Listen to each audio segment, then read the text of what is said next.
Hey guys, what is going on? This is Travis P11. I'd like to welcome you back to the channel. We got something old but something new that we're bringing to you today. What we have here is an early production High Point 995. I don't know exactly when this one was made. I actually owned one of these back in the late 1990s and sold it shortly before graduating from college. Well, I just happened to trade in the Jimenez JA22 and a box of CCI mini mags and a little bit of cash on the side. I brought this bad boy home with me. Still has a lifetime warranty on it if I ever need to send it in. It is chambered in 9mm. Did come with this very cool Tasco Pro Point red dot. We're going to take it out and see if it'll function. Now, I've taken it apart and cleaned it, and I make no guarantees this thing isn't going to run without any issues, but I just love this stock. This is a cool classic design. It goes back to the late 90s. This is one of those firearms that was produced, I believe, during the 90s assault weapons ban, if I'm not mistaken. And ammunition for today's little range test is some Blazer CCI aluminum case ammo. We're going to try this. This is just a 115 grain ball ammo.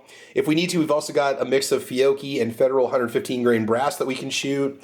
And we also have some 124 grain reloads from Sport Shooters Ammunition. I've been sitting on this for quite a while. I've got plenty of 9mm, but I'd sometimes like to try this in some of the carbines to see how well it cycles. And we'll see if that Blazer is going to work too. Okay guys, we're going to go and start off with some 115 grain Federal brass ball ammunition. Nothing fancy, nothing special. We'll do 4 rounds center target and then 3 rounds in each of the perimeter targets around the outside. If I can get 1.5 inch groups, I'd be really happy with that. Just doing some initial shooting. It took me about 20 rounds to get this weapon sighted in. And the Pro Point, the scope was off quite a bit because I had removed it and cleaned the rail and so on. So I basically had to do a re-zero. Again, I don't really have a front iron sight that's usable. It just has a slot in it. There's nothing adjustable. There's no post. The little Tasco Pro Point, even though it's really bright down range, it shows up fairly well. So I'm going to go ahead and leave it. I'm not going to take it off unless it has any issues. And again, it's nice and bright. I've got it turned up to max right now. So let's go ahead and get started. Again, groups of 4. Only thing I don't like about it is from this bench rest here, there's a little bit of cheek slap from the stock. So we'll see if that happens when I'm standing. All right, so we'll go group of 4. The dot's nice and bright, and let's see what we can pull off here. Oh, by the way, the orange target's just a little bit below center, so I'm just looking for a tight group. I'm not really worried about the orange sticker, because honestly, the red dot covers it. I can barely see it downrange.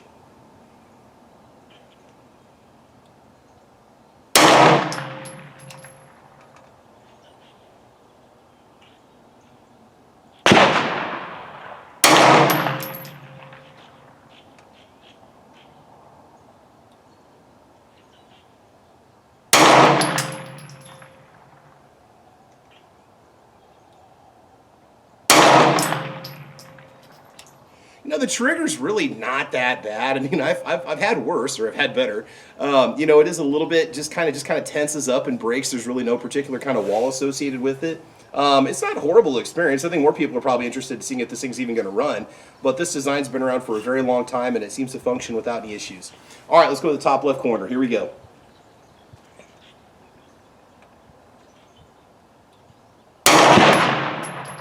That one might have been a little bit sloppy.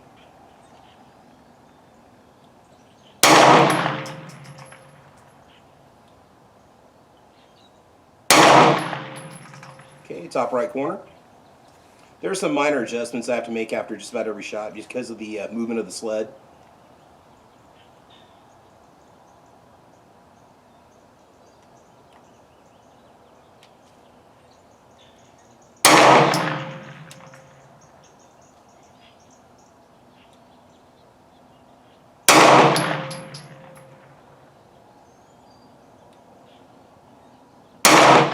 Now, this old model does not have a last round bolt hold open on it, so I'm just keeping track of my shots. That should be 10. So it was clear anyway. There we go. All right, so let's go and load up 6 more rounds, and we'll finish out the bottom 2 targets, and then we'll just test it out with a couple different kinds of ammo to see if it has any issues. We'll try some aluminum case, we'll try some Fiocchi, do some standing shots, and we'll go from there. All right, bottom left target, here we go.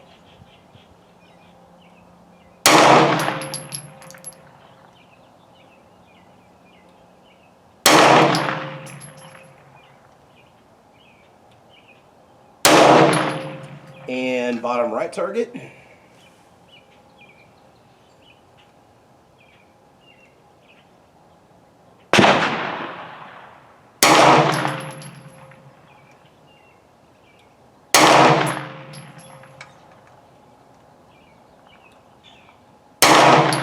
There we go.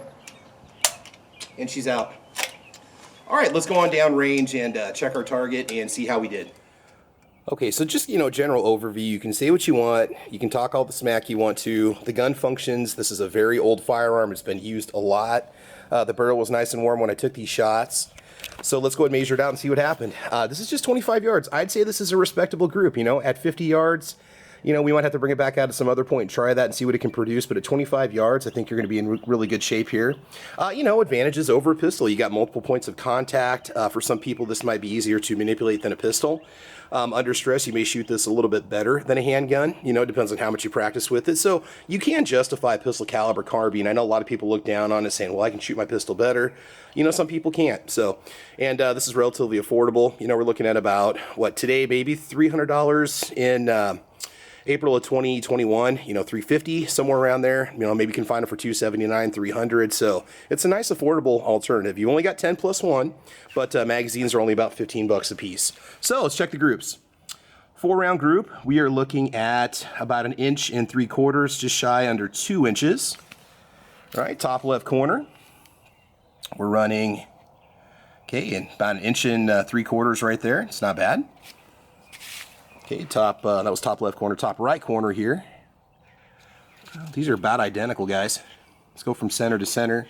Call that 1 inch. And again, this is just 115 grain ball ammo. This is nothing precision, nothing fancy. It's some really old ammo I've been sitting on for about 4 years. Okay, we got 3/4 inch. And in the bottom right corner, all right, 1 1/4 inch.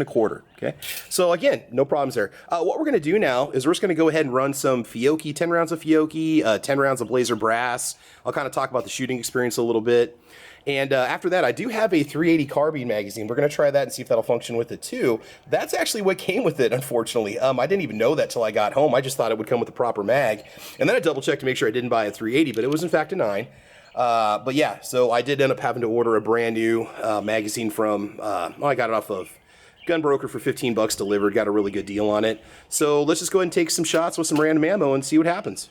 All right, so we do have some 115 grain Fiocchi that we've loaded up in, and we'll see how well that cycles. I've got another target down range, 25 yards. It's throwing a nice consistent brass pattern, no issues whatsoever.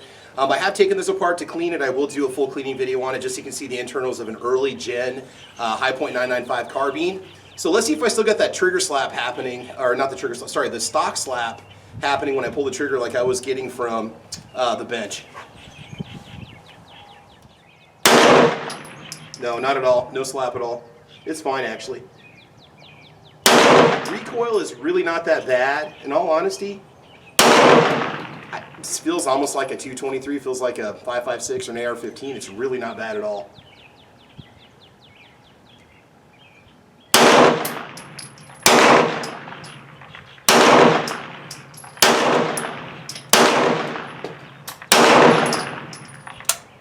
Oh, and we are out. Okay, let's go and run a little bit of Blazer downrange. Okay, now let's not forget you've also got the option for the Red Ball 20-round magazine, so that's always another option for if you want something with a little more capacity. All right, so here we go. This is the Blazer 115 grain aluminum case. We'll see if it cycles with no issues.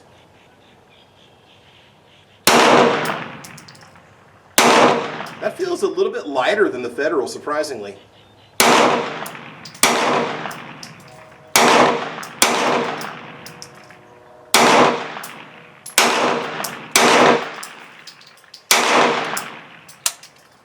Alright, so we've got the 124 grain sport shooters ammunition reloads that we're running through this. This is a polymer coated bullet. Does run pretty good through the AKV. I've noticed that this has a little bit lighter recoil. It could be because of that heavier projectile.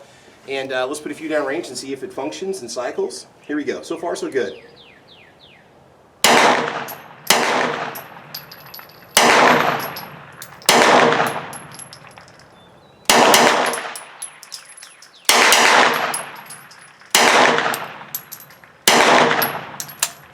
Alright, I noticed the brass pattern on that just kind of out of the corner of my eye. It was a little more erratic, and that's okay. That's not an issue whatsoever. Alright, now what we'll do is we'll go ahead and get some Fiocchi 115 grain, put it in that 380 carbine magazine just to see if it'll cycle. We'll see what happens. It looks identical to the 9mm mag, except it's got a little pinky extension on the bottom. So let's try it out. Okay, so when I charged it, I noticed there was a little bit of a jam there with the bolt not wanting to go home. So we're gonna see if it picks up the rounds or if it has some problems.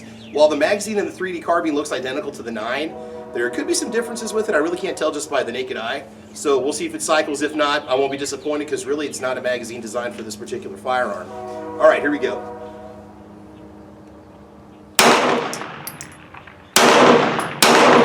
Let's do a couple double taps here.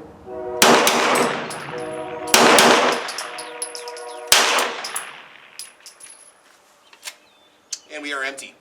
All right, let's bring it back for a few final words.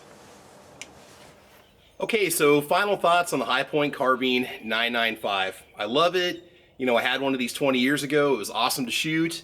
The recoil is totally manageable. The ergonomics are fine. Granted, if you're a lefty, you're gonna have some issues. You do not have a reversible magazine release nor a reversible charging handle. Speaking of which, of the charging handle, it did not come loose at all during testing, which is great. Sometimes with these side chargers, you never know what's going to happen, but it does have a really solid design. It does lock into place really well.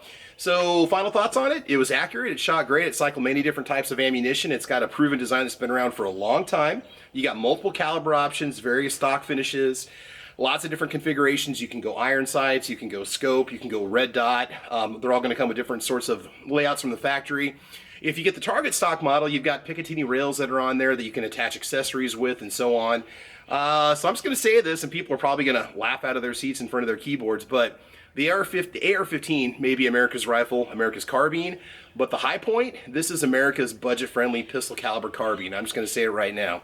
The fact that you can pick these up relatively inexpensive, you can defend your home with one of these things if you need to. You've got options for larger magazines. It's a very flexible, viable option, and there's nothing wrong with it. And you do have a lifetime warranty regardless of owner. If there's any problems at all, you can send it in. That's one of the reasons why I bought this particular model. Last thing, you know, parts, you don't have 100% parts compatibility all across the board for each generation of the Hi-Point carbine, but parts are plentiful. You can buy parts kits of these off of different websites online. I've even seen parts on eBay, you know, Gun Broker and so on. So you can get what you need, springs, you know, pins, whatever, and if it's that bad, you can always send it in for repair. So anyway, this is Travis P11. Thanks for watching my review of the old school cool, early generation, early production run Hi-Point 995. Thanks for watching, guys. Take care. We'll see you later. Have fun, be safe, and as you know, we will talk to you soon. All right, bye-bye.